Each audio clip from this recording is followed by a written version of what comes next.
That man is fascinating. He has a lot to say, and it's about a lot of different topics.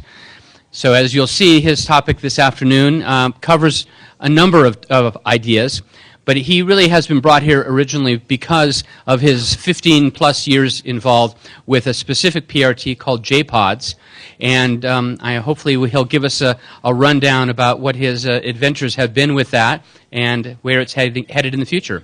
So, Bill James.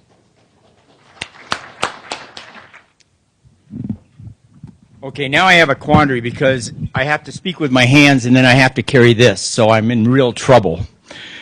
My name's Bill James, and I'm with JPODs, and we've been at this for 15 years, so we are both incredibly humble and clear-headed about our ability to fail repeatedly. Okay? But we keep doing this because we're far tougher than we are smart. All right? So what I'm going to talk a little bit today is what I think is the number one barrier to getting transportation innovation in America is access to rights of way.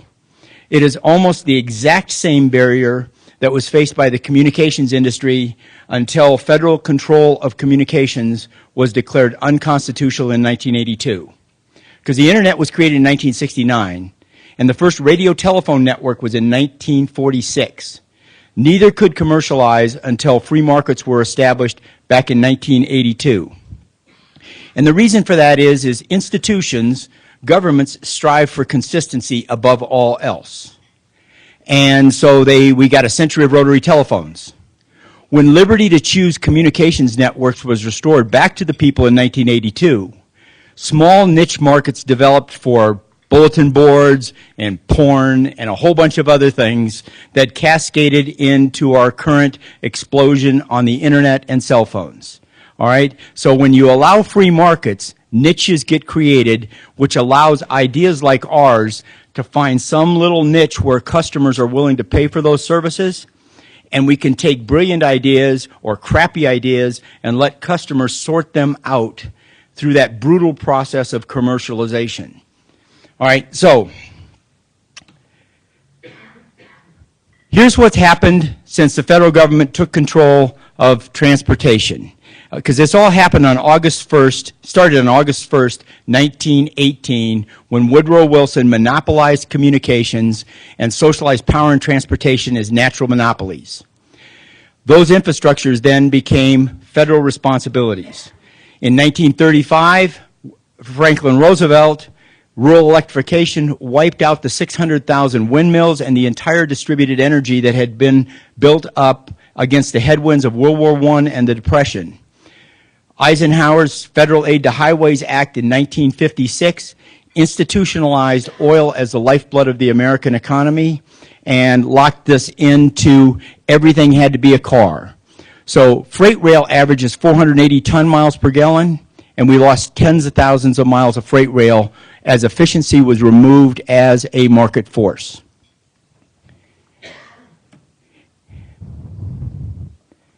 In addition, I spent 3 years as an Arctic light infantryman, so I've kept up with the Arctic all of my life.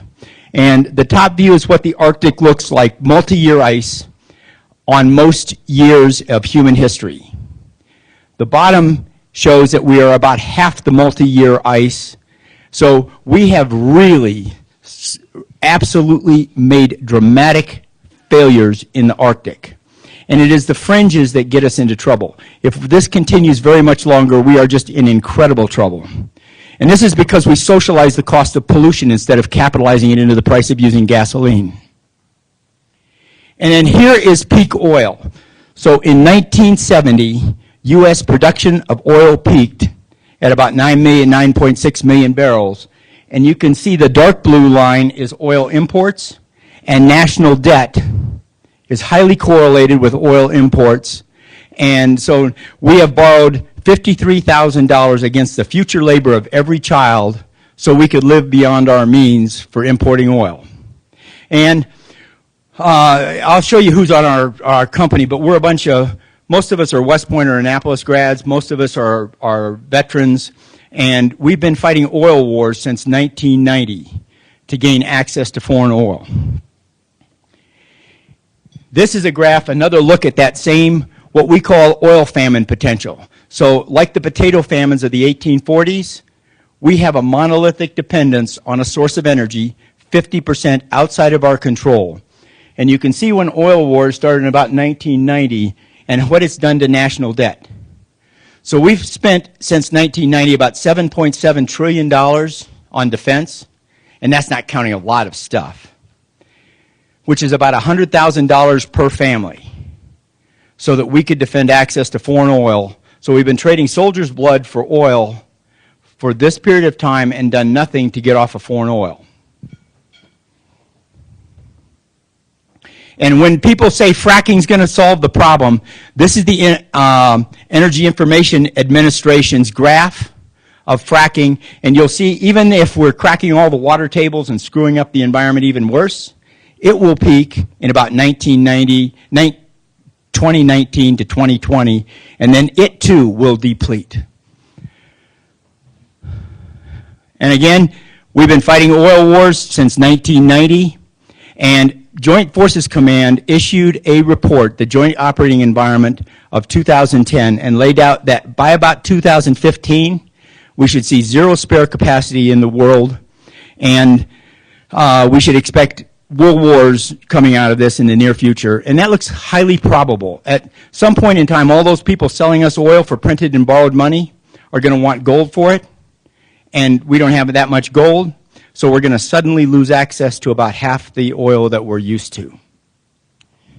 Hence the need that we have to get our stuff going pretty darn fast and get ET3, J-pods, and any other sustainable transportation, bicycles, in gear. Now, what caused all of those problems? We violated the Constitution. If you read the preamble of the Constitution, it is the mission statement of the federal government. It is incredibly clear. It has only one provide. It will provide for the common defense. It has one nice to have, which is it will promote the general welfare, but it is a restriction from providing. And this is explained further in Article 1, Section 8, where it says that it limits the federal government to only funding post roads, which are the roads needed to carry letters, because freedom of speech is essential to the federal government's defense of liberty. And we're going to sue the federal government, by the way. So we're going to do for transportation what MCI did for communications. Further, if you read Madison's Federalist Papers, Federalist 45 really lays out this division of sovereignty between the federal government for defense and the states and people for welfare. This is further amplified by Amendments 9 and 10 to the Bill of Rights, which lays out that any power that's not specifically enumerated in the Constitution is retained by the people and by the states. And if you read Federalist 9, written by Hamilton, and Federalist 10, and the Federalist Papers were written to explain the Constitution during the ratification process. And they are some of the most important documents in understanding of why each thing was phrased the way it was phrased. And it lays, Federalist 9 and 10, diversity of state economies was to be the defense against tyranny of the majority. Federal standards, making us all drivers, created a tyranny where we'll borrow $53,000 against our labor of our children so that we can get cheaper gas today. It is absolutely tyranny of the majority and taxation without representation. You guys owe $53,000 that you did not vote for. Thank you very much. I enjoyed it. Now, the restrictions of post roads. That sounds really archaic. And I get this all the time from both the far right and the far left of, well, they couldn't possibly understand technology. But if you look at it, Jefferson was at the first manned flight balloon in Paris. And Franklin did an awful lot with electricity that had never been done before. And the entire establishing of a government based on individual liberty created the entire industrial revolution. So when Edison was born in the mid-1800s, the world of America was already full of vast innovations. Sewing machines were everywhere, which never existed before. So at the convention on September 14th, 1887, Dr. Franklin recommended that the federal government be given power to fund highways and canals. James Madison recommended it be elevated to a power. George Mason reminded them of the Crown transportation monopolies, and it was defeated 8-3, and specifically limited to post roads. Then President Madison, on March 3rd, 1817, vetoed a transportation bill because there was no enumerated power for the federal government to tax the American people to build roads. Okay, so all of these things lay out that exactly the reason that we had a century of rotary telephones, why we have climate change peak oil and $17 trillion in debt, is entirely associated with the federal government acting outside of its enumerated powers. And we'll lay this out, and anybody that wants to give feedback and help polish these documents up, I would be delighted to have help with. Okay, does this make sense?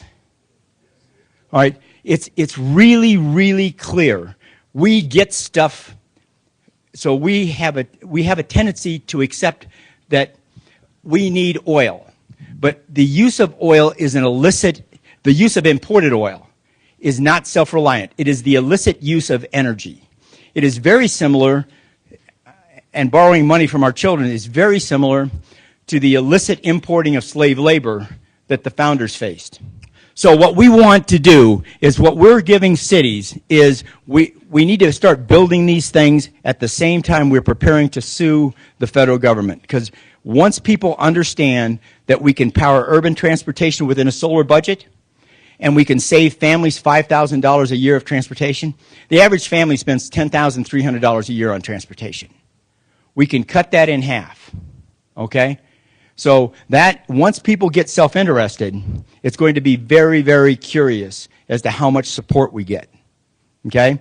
So what we did is we asked cities, give us performance standards. So if we can privately capitalize the construction, operate it without subsidies, exceed 120 passenger miles per gallon, pay them 5% of gross revenues. We should be regulated on a ratio of how much energy we use relative to already approved modes in that right-of-way, and we should only be taxed 5% of our gross revenue. Does that make sense?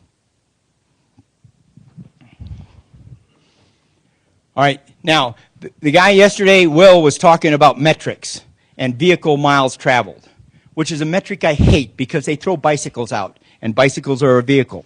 And if you actually count it, we want more vehicle miles because personal on-demand mobility is an aspect of liberty. I get to go where I want to go, when I want to go there. Okay? So we want more on-demand mobility. JPOD's ET3 and all the PRT systems are designed for people to be able to go where they want, when they want to go there. And so the metric that the government is pushing is exactly a hostile metric. The metric, two metrics that we recommend are energy used per passenger mile. So Daryl, I just guessed at your numbers. They might be bigger than this. But Daryl's stuff, ET3 is the most elegant application of engineering to physics I have ever seen. Okay? It is just brilliant. All right? JPODs is slow, but I can turn corners. Okay? So my niche, JPOD's niche. How many of you have read the book Good to Great? All right? I highly recommend it. It's a very important book. I have several books that I really recommend. Nothing like it in the world is how the Transcontinental Railroads got built. But Good to Great, the three circles of the hedgehog. What are we passionate about? We are passionate about liberty. On-demand mobility is an aspect of freedom of speech, freedom of association. It is the physical implementation of personal liberty. What are we, can we be the best in the world at? We can be JPODs can be the best in the world at moving people in 1,200-pound payloads, people in cargo, in 1,200-pound payloads in commuter range travel, short distance. Our metric is energy or profit per passenger kilometer or ton mile of cargo delivered. And profit sometimes gets a bad name, but I love profit. All right, and this goes back to the gentleman's questions about value. Think about profit as the difference between the value customers willingly pay, and the cost to compete. The more value you give to customers, the fewer resources you consume in producing that value, the more profitable you become. So profit is an excellent metric of how much you delight your customers. We pay a premium when we buy an Apple product because it pleases us. Okay, so energy used per passenger mile. Life requires energy. So the less affordable energy, less life. More efficiency, more life. So JPODs is about 260 miles per gallon. You can see all these different modes. And you can see that cars, trains, and buses. So anybody takes the bus or says take the bus because it's green, it's total greenwashing. More energy per passenger mile than cars. Okay, without the convenience of a car. The other metric we recommend is parasitic energy consumption, which is a ratio of kinetic energies. And if you do it as a ratio, the velocity squareds and the constants cancel out, and you get moving mass divided by mass of the payload times the number of start-stops. So when you're moving a ton to move a person, and you're stop-starting 20 times, you got a ratio of about 400. Versus beam me up, Scotty, would be a perfect 1. Okay? Bicycles are really low. So we need to get government to adopt metrics that make good innovation sense. Who we are is we're a bunch of ex-military guys who looked at this and said, okay, it is a threat to national security. 8 presidents have declared imported oil a threat to national security. Petrodollars funded the Al-Qaeda attacks of 9/11. So every time we fill up a gas tank, we are making a contribution to that IED that killed those 4 kids last week. Okay? Every time. So we have done nothing since 1990 to get off foreign oil. In fact, if you go back from when the presidents first started declaring imported oil a threat to national security, federal officials have taxed and put in place infrastructure that caused our need for imported oil to go from 20% to 50% of need. Technically, if you read Article 3, Section 3 of the Constitution, that is aiding an enemy that's killing American soldiers and killing Americans in America. So it's actually technically the unintended treason. I know they didn't, and this all happened on my watch. So as I'm looking at it as a soldier, I go, okay, we goofed, all right? But we got to fix it. Hence, we're willing to work for 15 years without paychecks for the great aesthetic benefit of being durable. All right, to change things, and this goes back to the fellow who asked about value proposition. It just can't be better. It has to be 10 times better. If it's not 10x, stay home, because you can't drive a paradigm shift. If it's not 10 times better, people won't give up their rotary dial telephone for a cell phone. Okay? Just won't happen. It has to be dramatically better. We saw that after 1982. We went from a century of rotary dial telephones to now every kid walks around with a shoe phone. All right? We saw it in 1865. Between 1865 and 1869, the transcontinental railroads were built. Phenomenal feat of engineering. Cut the cost of transportation radically.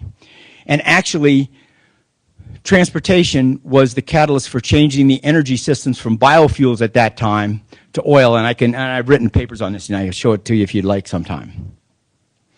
So I think transportation will be the catalyst for changing energy systems, again, from fossil fuels to solar.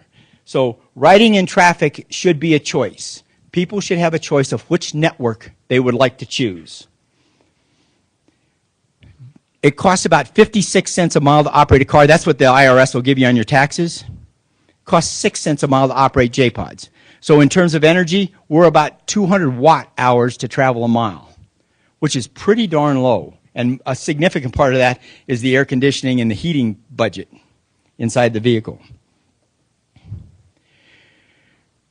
We also have a version of this thing called Rescue Rail that can be thrown up over broken heavy infrastructure after earthquakes or hurricanes or for military operations or any of those sorts of things. There is a great letter from the Senate in 1984 laying out that Morgantown might be how we can make our cities independent of foreign oil. Here's a delegation from China I took to Morgantown, and the bottom right here is our little J-Pod vehicle. You get in, you touch the computer screen, it goes home, all school, and work, and it goes up and down and stops at that address on the rail. Pretty short network, but it worked.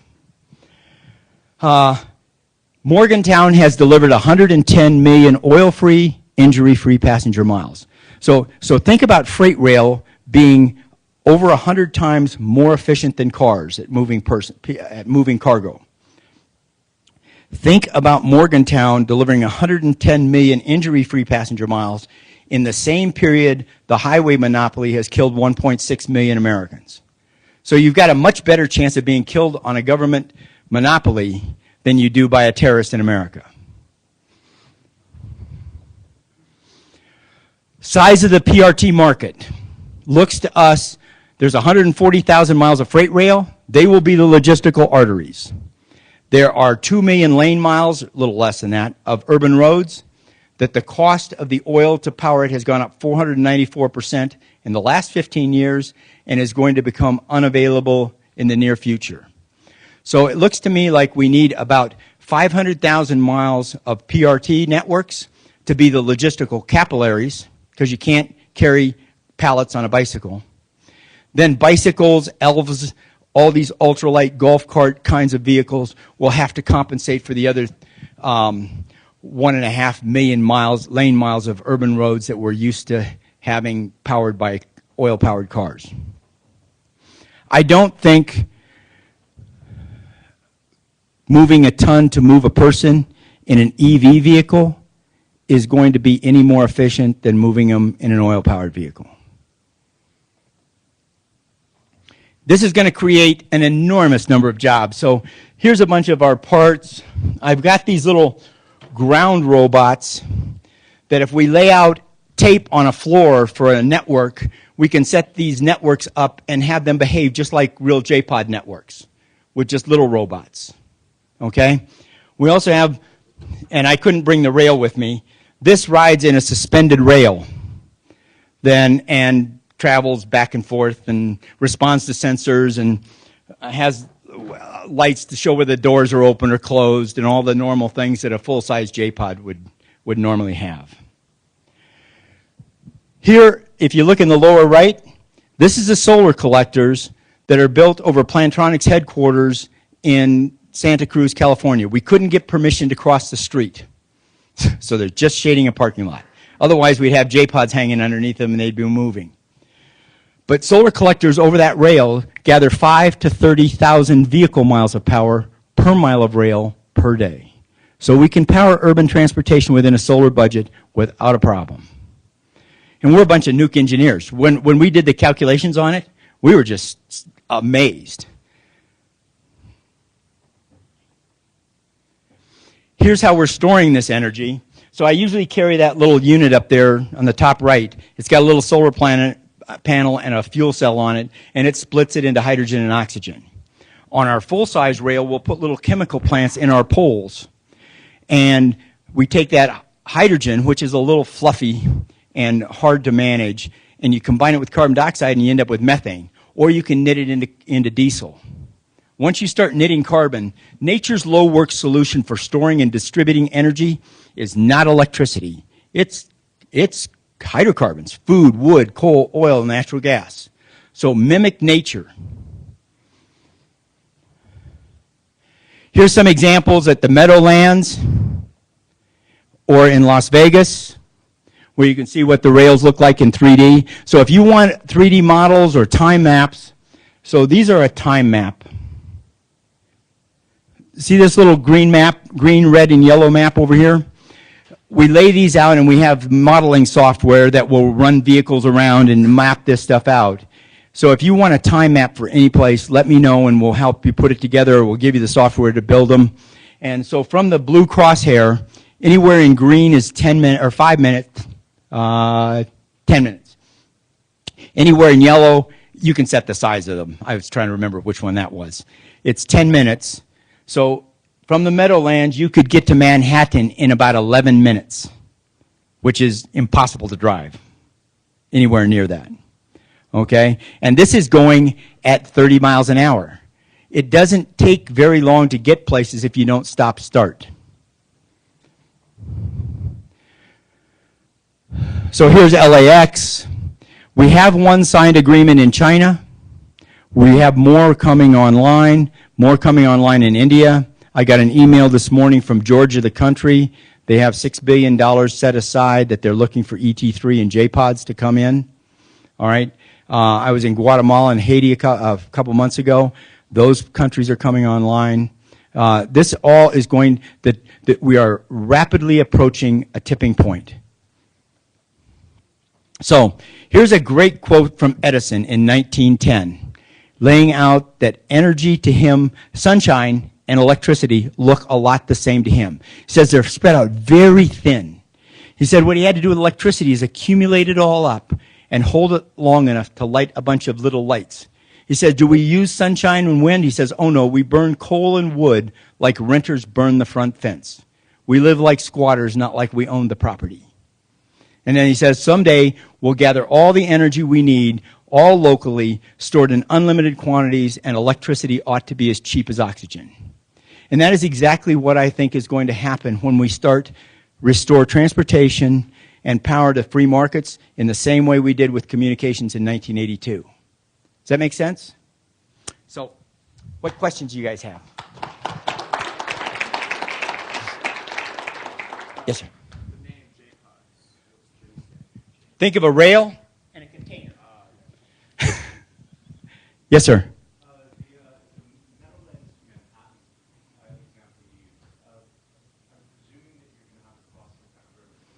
Yeah, I want one tube of the Lincoln Tunnel.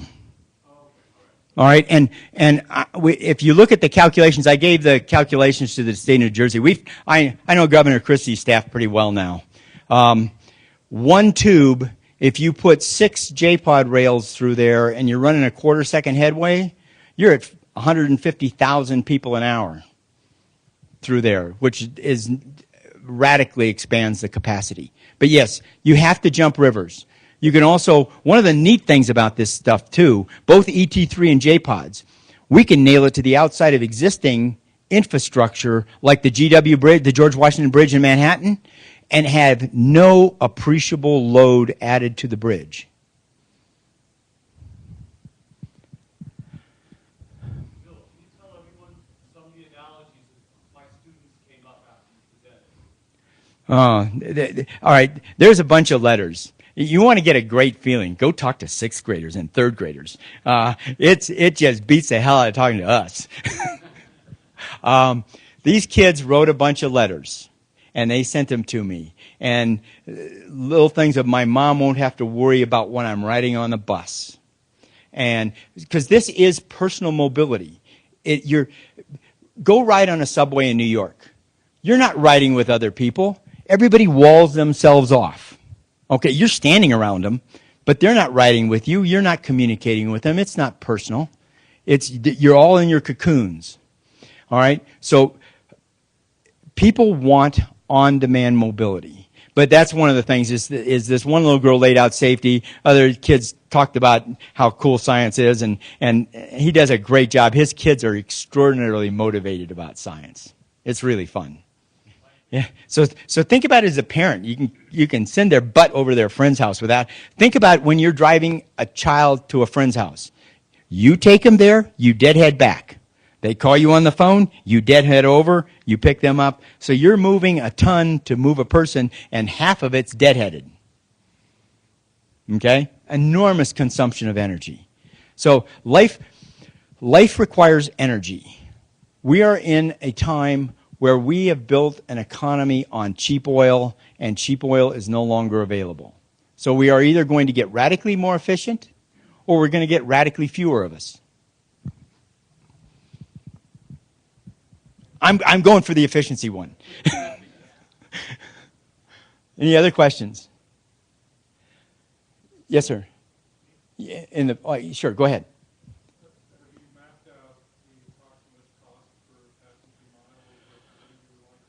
Yeah, a good rule of thumb is if you count building the infrastructure and everything, 18 cents. If you're counting operating costs, 6 cents. That's payroll, everything. But we don't count 18-year life. Most of our stuff is on a 13-year life because I don't think anything we build in the first 13 years we're going to be happy with by 13 years. I don't want the best 8-track tape in the world.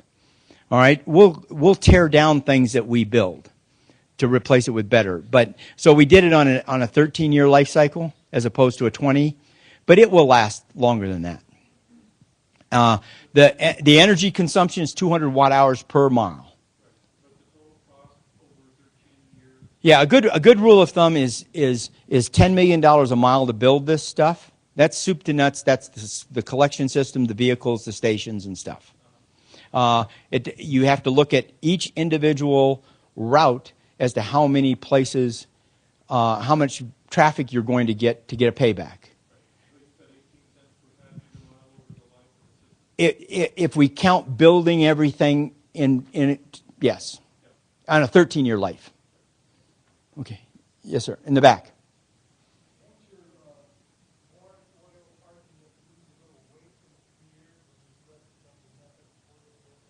All right, if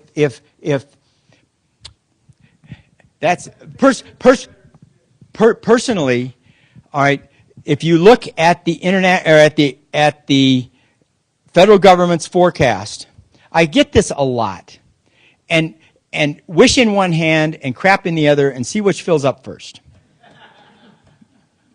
Okay, this is if they could make it happen. It would have already happened. All the oil in the Bakken was known since 1964. It could not be extracted until it was over $100 a barrel. Okay? And that's at $30 a gallon diesel. If gas goes up, and I think it's going to go up radically when Israel and Iran go to war, and they have both been incredibly blunt about their willingness to go to war. And I think when that happens, oil must be paid for in gold, and you're going to see the price of gasoline become unavailable to vast numbers of people. So but anyway, if you look at that curve right there, this is the federal government's official forecast. They are almost always overly optimistic. But they hit 7.5 million barrels a day. That counts all the other oil too. We use 18.5 million barrels a day. Well, they're saying, oh, well, you got to count natural gas in there. I go, when you have every car have a natural gas engine, you can count it. But you can't count it. You can sit here and say, wish in one hand, make it happen, and I'll believe it. If you can't make it happen, don't tell me that. And if we're paying in blood for foreign oil, then you got to count the cost of that defense contracts into the price of a gallon of gas, which would put it at about $14 a gallon. All right, we should be good capitalists and capitalize all costs into price of use, including resource depletion. So solar is actually radically more cheap. It is, anybody that wants this, I can show you this, but the net energy of oil is about 3 to 1 out of the Bakken. Then you get 3 barrels for every barrel it took to get it.